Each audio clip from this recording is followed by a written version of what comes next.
In today's session, we are going to learn the data structures, how the data structures works for Linux processes.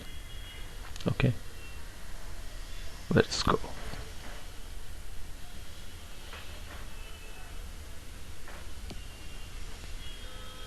Next, here we have the Linux that can manage the processes in the system. Okay, so Linux is the uses so many processes to manage Linux operating system, right? So operating system ಒಂದು work ಆಗ್ತಿದೆ ಅಂದರೆ ನೀವು ಕೊಟ್ಟಿರೋ ಕೆಲಸಗಳನ್ನ ಮಾಡೋದಕ್ಕೆ ಒಂದು ಎಷ್ಟೋ ಪ್ರೊಸೆಸ್ಗಳು ನಡೀತಾ ಇರುತ್ತೆ. ಓಕೆ, ಮಲ್ಟಿ ಟಾಸ್ಕಿಂಗ್ ಇರ್ತದೆ. ಸೊ ಪ್ರತಿಯೊಂದು process, each process is represented by A task, ಒಂದು ಕೆಲಸ. ಅದನ್ನು ಅಸೈನ್ ಮಾಡಿಬಿಟ್ರೆ ಅದು ಇಂಡಿವಿಜುವಲ್ ಆಗಿ ಮಾಡ್ಕೊಂಡು ಬರುತ್ತೆ. ಓಕೆ, ಅದು ಸರ್ಟೈನ್ ಮೆಮೊರಿ ಯೂಸ್ ಮಾಡುತ್ತೆ, ಸರ್ಟೈನ್ ಪ್ರೋಸೆಸ್ ಯೂಸ್ ಮಾಡುತ್ತೆ, ಪ್ರೊಸೆಸರ್. ಈಗ ಡಾಟಾ ಒಂದು ಕಡೆಯಿಂದ ಇನ್ನೊಂದು ಕಡೆಗೆ ಸಾಗಿಸ್ಬೇಕು, ಮತ್ತು ಅದರಲ್ಲಿ ಜನ್ರೇಟ್ ಆಗಿರೋ ಔಟ್ಪುಟ್ನ ತರಬೇಕು, ಇದೆಲ್ಲ ಇರ್ತದೆ. Okay, so this is called as ಡಾಟಾನ ನಾವು ಒಂದೊಂದು ಕಡೆಯಿಂದ ಇನ್ನೊಂದು ಕಡೆಗೆ ಟ್ರಾನ್ಸ್ಫರ್ ಮಾಡಲೇಬೇಕು. ಓಕೆ, ಈಗ A+B ಸಿಂಪಲ್ ಎಕ್ಸಾಂಪಲ್, ಕ್ಯಾಲ್ಕುಲೇಟರ್ ನಡೀತಾಯಿದೆ ಅಂದ್ಕೊಂಡ್ರೆ ಎಲ್ಲಿ ಒಂದು ವ್ಯಾಲ್ಯೂ 20 + 15 35 ಬರಬೇಕು. 20ನ ಒಂದು ಕಡೆ ಮೂವ್ ಮಾಡಬೇಕು, 13ನ ಇನ್ನೊಂದು ಕಡೆ ಮೂವ್ ಮಾಡಬೇಕು. ಅದು ಅಡಿಷನ್ ಪ್ರೋಸೆಸ್ ನಡೆಯುತ್ತೆ. ಜನ್ರೇಟ್ ಆಗಿರೋದೇ ಔಟ್ಪುಟ್ಟು. ಓಕೆ, ಅಂಥ ಔಟ್ಪುಟ್ನ ಮ್ಯಾನೇಜ್ ಮಾಡಬೇಕು. ಓಕೆ, ಅದನ್ನು ಆಪರೇಟಿಂಗ್ ಸಿಸ್ಟಮ್ ಮಾಡೋದು ಹೇಗೆ? by using data structures. Okay, task and process, the thing, each process is considered as a task, and task and process are terms that Linux uses interchangeably. ಮತ್ತೊಂದು ಅಲ್ಲೋಗಿ ಹಾಕಬೇಕು, ಇನ್ನೊಂದು data ಇದ್ರೆ ಇನ್ನೊಂದು ಹಾಕಬೇಕು. ಮತ್ತು ಇದು ಸಿಂಪಲ್ ನಾನು ಹೇಳಿದ್ದು. ಇನ್ನು ಎಷ್ಟೋ ಟಾಸ್ಕ್ಗಳಲ್ಲಿ ಇರತಕ್ಕಂಥ ಎಷ್ಟೋ ಕೆಲಸಗಳನ್ನ ನೀವು ಇದು ಮಾಡ್ತಾ ಹೋಗುತ್ತೆ ಬೈ ಟ್ರಾನ್ಸ್ಫರಿಂಗ್ ಡಾಟಾ ಸ್ಟ್ರಕ್ಚರ್ಸ್ನ ಉಪಯೋಗ ಆಗೇ ಆಗುತ್ತೆ. Okay, the task vector is an array of pointers. Okay, array ಅಂದರೆ ಸಿಮಿಲರ್ ಡಾಟಾ, ವೆಕ್ಟಾರ್ ಅಂದರೆ ಬೇರೆ ಬೇರೆ ಸಿಮಿಲಾರ್ ಇರ್ತಕ್ಕಂಥ ಡಾಟಾ ಟೈಪ್ಸ್ನ, ಸಿಮಿಲಾರ್ ಡಿಸ್ಸಿಮಿಲಾರ್, ಒಂದು ಇಂಟ್ ಇದ್ರೆ ಒಂದು ಫ್ಲೋಟ್ ಇರುತ್ತೆ, ಒಂದು ಡಬಲ್ ಇರುತ್ತೆ, ಒಂದು ಕ್ಯಾರೆಕ್ಟರ್ ಇರುತ್ತೆ, ಸ್ಟ್ರಿಂಗ್ ಇರುತ್ತೆ, ಅಂಥದಕ್ಕೆ ವೆಕ್ಟಾರ್ ಅಂತ. ದ ಅದಕ್ಕೆ ಟಾಸ್ಕ್ ವೆಕ್ಟಾರ್ ಅಂತ ಹೇಳೋಣ. ಯಾಕಂದರೆ ಡಿಫ್ರೆಂಟ್, ಒಂದೇ ಥರ ಡಾಟಾ ಇರಲ್ಲ, ಅದು ಡಿಫ್ರೆಂಟ್ ಟೈಪ್ಸ್ ಆಫ್ ಡಾಟಾ ಇರುತ್ತೆ. Okay, is an array of pointers. So here the task vector ಅಂತ ಒಂದು ಕರೆಯೋಣ, where it contains dissimilar datas in it, and it has several amount of data structures that it uses, and we consider ಅವೆಲ್ಲ ಇರೋದನ್ನ ಒಂದು array of pointers ಅಂತ ಹೇಳೋಣ. To every task struct data structure in the system. Okay, this means that the maximum number of processes in the system is limited by the size of which the task vector. Task vector ಅಂದರೆ ಏನು ಕೆಲಸ ಆಗಬೇಕಾಗಿರುತ್ತೋ ಅದನ್ನೆಲ್ಲ ಒಂದು ಕಡೆ ಒತ್ಕೊಂಡು ಒಂದಿಷ್ಟು memory ಅಂತಲ್ಲಿ ಅದರಲ್ಲಿ ಡಿಸ್ಸಿಮಿಲಾರ್ data ಇರ್ತದೆ. ಸಿಮಿಲಾರ್ ಇರ್ಬೋದು, ಡಿಸ್ಸಿಮಿಲಾರ್ ಇರ್ಬೋದು. But it should be ready to store any type of data. Okay, image ಆಗಿರ್ಬೋದು, ವಿಡಿಯೋ ಆಗಿರ್ಬೋದು, ಮತ್ತೊಂದಾಗಿರ್ಬೋದು, ಅದನ್ನು ಮ್ಯಾನೇಜ್ ಮಾಡೋದಕ್ಕೆ ಒಂದನ್ನ ಟಾಸ್ಕ್ ವೆಕ್ಟರ್ ಅಂತ ಹೇಳ್ತೀವಿ. ಬೈ ಡಿಫಾಲ್ಟ್ ಅದೆಷ್ಟಿರುತ್ತೆ, ಅದರಲ್ಲಿ 512 ಎಂಟ್ರೀಸ್ ಇರುತ್ತೆ. Depending on the change, by default ಇರುತ್ತೆ. Depending on the size of the task that is given. Video copy ಮಾಡೋಕ್ಕೆ ಹೇಳಿರ್ತೀರ, ಅದು ಜಾಸ್ತಿ ಬೇಕು. ವಿಡಿಯೋ ಸೈಜೇ 1.5 GB 2 GB ಇದೆ, ಆವಾಗ ಜಾಸ್ತಿ ಬೇಕು. Okay, depending on that it uses. Here you have 512 entries. If the task is very big, it can increase more. Okay, by default it is, ನಾನು ಹೇಳ್ತಾ ಇದ್ದೀನಿ ಈಗ ಡಿಫಾಲ್ಟ್ ಆಗಿ 512 ಎಂಟ್ರೀಸ್ ಇರುತ್ತೆ. Okay, a process, as process are created, processes create ಆಗ್ತಾ a new task struct is allocated. ಪ್ರತಿ ಸರಿ process ಹೊಸ್ದಾಗಿ ಕ್ರಿಯೇಟ್ ಆದ ತಕ್ಷಣ ಆಟೋಮೆಟಿಕ್ ಆಗಿ ನ್ಯೂ ಟಾಸ್ಕ್ ಸ್ಟ್ರಕ್ಟ್ ಕ್ರಿಯೇಟ್ ಆಗುತ್ತೆ. Is allocated from system memory and added to the task vector. ಈಗ ಕೊಟ್ಟಿರೋ ಕೆಲಸ ಎಷ್ಟಿದೆ ಅದಕ್ಕೆ ತಕ್ಕಂತೆ ಮೆಮೊರಿನ ಅಲೋಕೇಟ್ ಮಾಡಿಬಿಟ್ಟು ಅದನ್ನು ಟಾಸ್ಕ್ ವೆಕ್ಟರ್ಗೆ ಕೊಡುತ್ತೆ. ಯಾವುದು 512 ಎಂಟ್ರೀಸ್ ಇರತಕ್ಕಂಥ ಟಾಸ್ಕ್ ವೆಕ್ಟರ್ಗೆ. To make it easy to find. Okay, search ಮಾಡಬೇಕಾದ್ರೆ ಬೇಕಾಗುತ್ತೆ. the running process is pointed by the current pointer. Okay, that is what data structure is. Okay, ಈಗ ಟು ಮೇಕ್, ಈಗ ರನ್ ಆಗ್ತಾ ಇರೋ ಪ್ರೋಸೆಸ್ ಆಗಿರಲಿ, ready process ಆಗಿರಲಿ, waiting process ಆಗಿರಲಿ, ಅದನ್ನು ಚೆಕ್ ಮಾಡೋದಕ್ಕೆ ಅದನ್ನು ಒಂದು ಪಾಯಿಂಟರ್ ಇರ್ತದೆ, pointed by the current pointer. Okay, ಅದು current pointer. Okay, so data ಸ್ಟ್ರಕ್ಚರಲ್ಲಿ ನೀವು ಸ್ಟಡಿ ಮಾಡಿದ್ದೀರ, ಒಂದು ಕ್ಯೂ ಅಲ್ಲಿ, ಒಂದು ಸ್ಟ್ಯಾಕಲ್ಲೇ ತೊಗೊಳ್ಳಿ, ಕ್ಯೂ ಅಲ್ಲೇ ತೊಗೊಳ್ಳಿ, ಒಂದು ಇಂಡೆಕ್ಸ್ ಇರುತ್ತೆ. ಆ ಇಂಡೆಕ್ಸು ಇಲ್ಲಿ ಹೋಗ್ತಾ ಇದೆ, ಇಲ್ಲಿ ಹೋಗ್ತಾ ಇದೆ ಅಂತ ಚೆಕ್ ಮಾಡೋದಕ್ಕೆ ನಾವು ಇಂಡೆಕ್ಸ್ನ ಇಟ್ಕೊಂಡಿರ್ತೀವಿ. ಅದೇ ರೀತಿ ಇಲ್ಲಿ ಆ ಇಂಡೆಕ್ಸೇ current pointer. Is the running process ಯಾವ ಸ್ಟೇಜಲ್ಲಿದೆ ಅಂತ ಕಂಡುಹಿಡಿಯೋಕ್ಕೆ we use current point. Okay, Linux processes have the following states. Of course a process start ಆಯಿತು ಅಂದರೆ ಅದಕ್ಕೆ ನಾನಾ ಸ್ಟೇಟ್ಗಳಿರುತ್ತೆ. Okay, running state, waiting state, stopped, zombie, okay, ಈ ಥರ ಸ್ಟೇಟ್ಗಳು ಇರ್ತವೆ. Okay, so state, first state, as a process executes its changes state according to its circumstances. First of all state ಅಂದ್ರೆ ಏನು?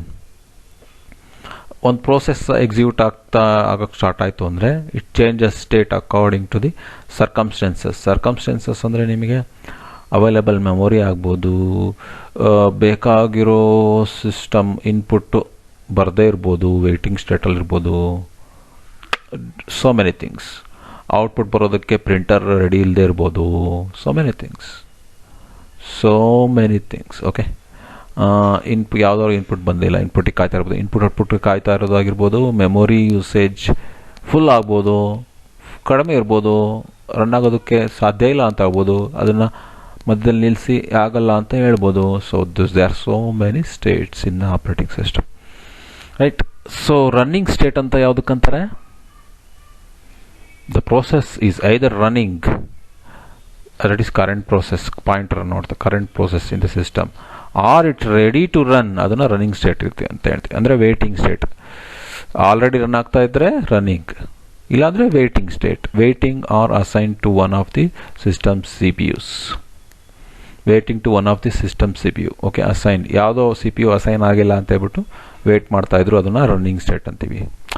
The waiting state is ready to run ಇದ್ರೆ running. Okay, or it is ready to run, waiting to be assigned to the one CPU. And next, waiting andre ಏನು?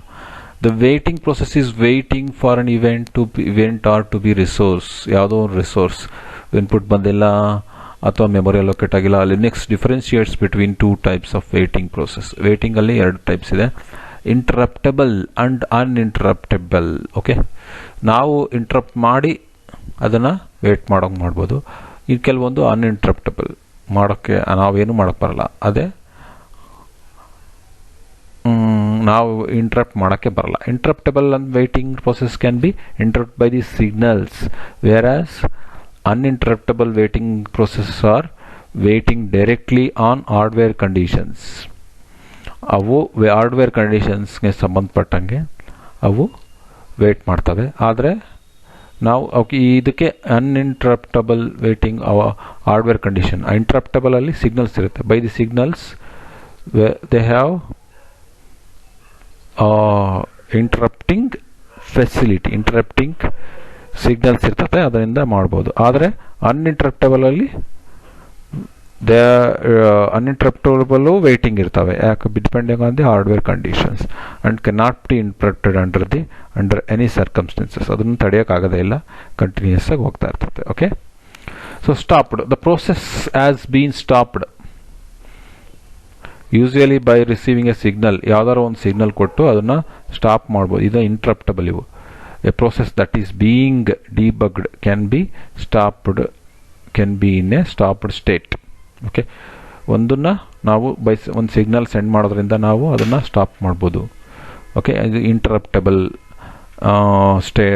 ಪ್ರೋಸೆಸ್ಗೆ ಮಾತ್ರ ಸಾಧ್ಯ. Process that is being debugged can be stopped to the state, can be in a stopped state. Signal ಕಳಿಸಿ stop ಮಾಡ್ಬೋದು. Okay, zombie, This is an halted process which for some reason still has a task struck data.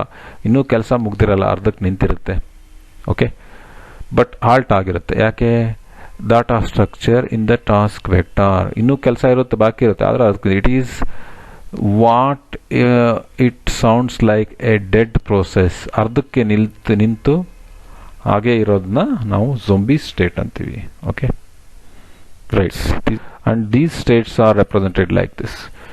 So while creating a process, it will come into running state, or they are ready state and executing state. Okay, in running we have scheduled, ready to run, and running state, executing states. These can be come back to ready state by depending on the circumstances, and come back to executing state depending on the signals or by the hardware. The ಎರಡು ತರದ್ದು ಇರುತ್ತೆ, ಇಂಟರಪ್ಟಬಲ್, ಅನ್ಇಂಟರಪ್ಟಬಲ್ ಎರಡು ಇರ್ತಾವಲ್ಲ, ಅವನ್ನ depending on the hardware they ಅನ್ಇಂಟರಪ್ಟಬಲ್ ಮುಂದಕ್ಕೆ ಹೋಗ್ತವೆ. Depending on the signal they are stopped and executing states ke barutte. Okay, that can be done. It can be stopped, executing can be stopped by using the signal. Okay, and the stopped can be again be brought back to ready state by using signal. Okay, that is the uninterruptible. These are uninterruptible. Coming to this part, these are uninterruptible processes where signals or events interruptible. Okay, stop ಮಾಡ್ಬೋದು, ಮತ್ತೆ signal ಕೊಟ್ಟು ready ಮಾಡ್ಬೋದು. This is one state. Another state interrupt ಮಾಡೋ ಅಂಥವು ಅನ್ಇಂಟರಪ್ಟಬಲ್ ಇರ್ತಾವೆ ನೋಡಿ, ಅವು ಇಂಟರಪ್ಟಬಲ್ ಇರ್ತಾವೆ ನೋಡಿ, ಅವು ಇವು ಅನ್ಇಂಟರಪ್ಟಬಲ್ ಅಂದರೆ stopped by the hardware circumstances. Okay, interruptible by the signal. Okay, they can be interrupted by the signal and again by the signal or event you can bring it into ready state. Then after completing the whole processes, they are terminated and they are called zombie state. This can be stopped and to bring to zombie state which have some process to be remained in their task in their task structure, but they are not, they are hanged, they are stopped, terminated finally. Okay, and they come into zombie state. Okay, these are the Linux process states that we come across while we apply while they include the data structure by events, structure of events, how they use structures and task structures that use for the execution of the process. Thank you.